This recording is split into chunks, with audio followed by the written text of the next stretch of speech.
Hello friends, મારી channel ગુજરાતીમાં તમારું ખૂબ ખૂબ સ્વાગત છે। આજે હું તમારા માટે 5 સીડીના મુખવાસની રેસીપી લઈને આવી છું। તો મુખવાસ દરેક ઘરમાં હોય જ છે અને ઘણાના ઘરમાં જમ્યા પછી મુખવાસ ખાવાની આદત હોય છે, જે ખૂબ જ સારી છે। તો આપણે ટેસ્ટની સાથે અહીંયા હેલ્થ પણ લઈને આવ્યા છીએ। આ મુખવાસ તમે રોજે ખાશો ને તો તમારા ઘરના બધાની હેલ્થ બહુ સારી થઈ જશે। 3 કપ સફેદ તલ લીધા છે, અડધો કપ અળસી લીધી છે, અડધો કપ વરિયાળી લીધી છે અને આ બે વસ્તુ છે એ રોસ્ટેડ જ લીધી છે। જો તમે રોસ્ટ કરેલી ન હોય તો ઘરે જ કરી શકો છો। તો એ પણ અડધો કપ સનફ્લાવર સીડ છે અને અડધો પમ્પકિન સીડ છે, કોળાના બીજ।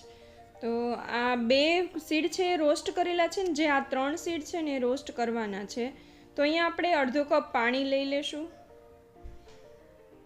અને એની અંદર આપણે 1 ટેબલસ્પૂન મીઠું નાખવાનું છે અને અડધો ટેબલસ્પૂન હળદર નાખવાની છે।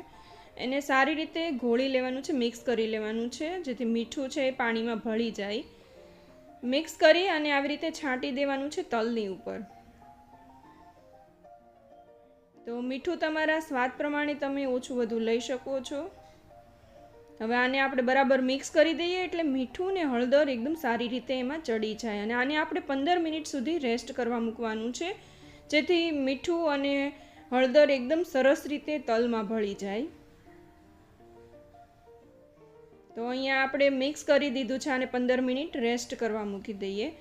હવે બીજું પાણી અહીંયા તૈયાર કરવાનું છે। તો મેં 1/4 કપ પાણી લીધું છે, એમાં હાફ ટીસ્પૂન મીઠું લઉં છું અને હાફ ટીસ્પૂન લીંબુનો રસ લઉં છું। એને પણ સારી રીતે મિક્સ કરી દેવાનું છે। હળદર નથી નાખવાની, હળદર નાખી શકો છો, થોડી નાખવી હોય તો પણ ઓપ્શનલ છે। એ બધું જ આપણે અળસીના બીજમાં એડ કરી દેવાનું છે અને સારી રીતે મિક્સ કરી દેવાનું છે।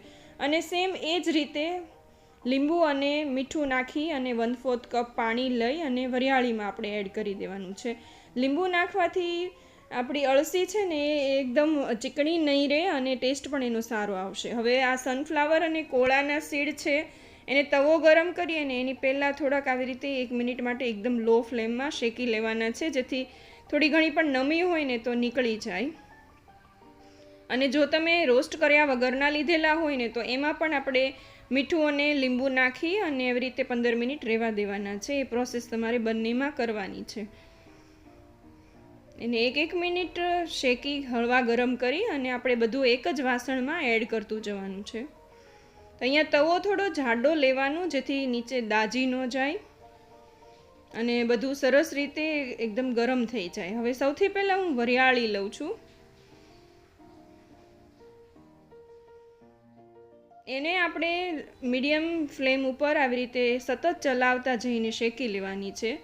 તો 3 થી 4 મિનિટમાં વરિયાળી એકદમ સરસ રીતે શેકાઈ જશે। થોડી વધારે શેકાઈ જાય ને પછી ગેસ થોડો ધીમો કરી દેવાનો અને 1 મિનિટ માટે શેકી લેવાની।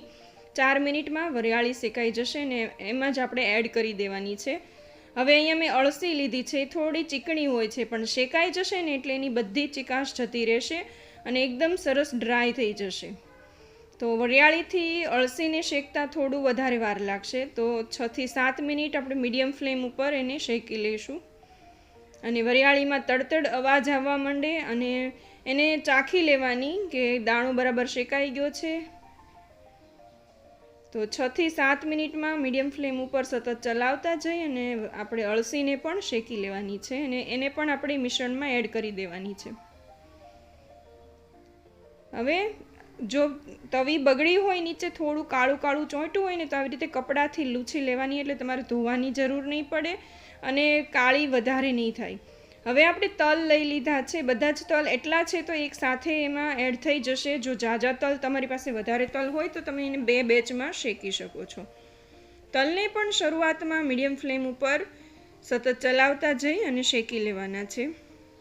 તલ વધારે પ્રમાણમાં છે એટલે 8 થી 9 મિનિટ જેટલો ટાઈમ લાગશે।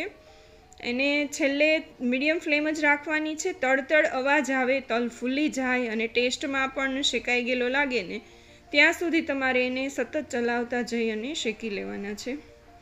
તો આવી રીતે થોડાક લઈ અને ચાખી જોવાના, તો તમને આઈડિયા આવી જશે કે તલ શેકાઈ ગયા છે કે નહીં। હવે થોડા ઠંડા થઈને એટલે આપણે આવી રીતે આંખમાં એને ચાળી લેવાના છે। મુખવાસને ચાળવો ખૂબ જરૂરી છે, કેમ કે આપણે શેક્યું હતું બધું એટલે એમાં નીચે આવી રીતે કાળું કાળું બધું કચરું એનું નીકળી જશે અને ખાવામાં આવશે ને તો એનો ટેસ્ટ ખૂબ જ ખરાબ થઈ જશે. તો તલને ચાળી લઈએ. પછી જે આ બધા સીડ આપણે શેક્યા હતા એક સાથે ભેગા કર્યા છે એને પણ આપણે ચાળી લેવાનું છે, એટલે એમાંથી પણ જે કચરું ઝીણું ઝીણું હોય, દાજેલું હોય, બધું જ નીકળી જાય. હવે આ બધું જ આપણે એક સાથે ભેગું કરી લેવાનું છે અને એકદમ ઠંડુ થાય ને ત્યાં સુધી એને આપણે આવી રીતે ખુલ્લામાં જ રાખવાનું છે, જેથી એમાં નમીનો ભાગ છે ને બધો ઉડી જાય નહીં. તો જો તમે ગરમ ગરમ જ એને ભરી લેશો ને તો નમી અંદર જતી રહેશે અને એની વરાળ થઈ જશે ને મુખવાસ ઝાઝા ટાઈમ સુધી સારો નહીં રહે. તો ઠંડો થાય પછી આવી રીતે કાચની બોટલમાં ભરી, એરટાઇટ બોટલમાં ભરીને સ્ટોર કરી દેવાનો. આ મુખવાસને 4 થી 5 મહિના સુધી કાંઈ જ નથી થતું, એવો ને એવો જ રહે છે, એકદમ સરસ રીતે શેકાઈ ગયેલો હોય એટલે. તો ઘણો બધો મુખવાસ બનીને તૈયાર થઈ ગયો છે. તમે પણ આ જરૂરથી બનાવો અને કોમેન્ટ કરીને કહેજો મને કે તમને કયો મુખવાસ વધારે પસંદ છે, પાનનો મુખવાસ કે આ મુખવાસ. તો ખૂબ જ ટેસ્ટી 5 સીડનો મુખવાસ બનીને તૈયાર છે. આવી જ નવી નવી રેસીપી માટે ચેનલને સબસ્ક્રાઈબ જરૂરથી કરી લેજો.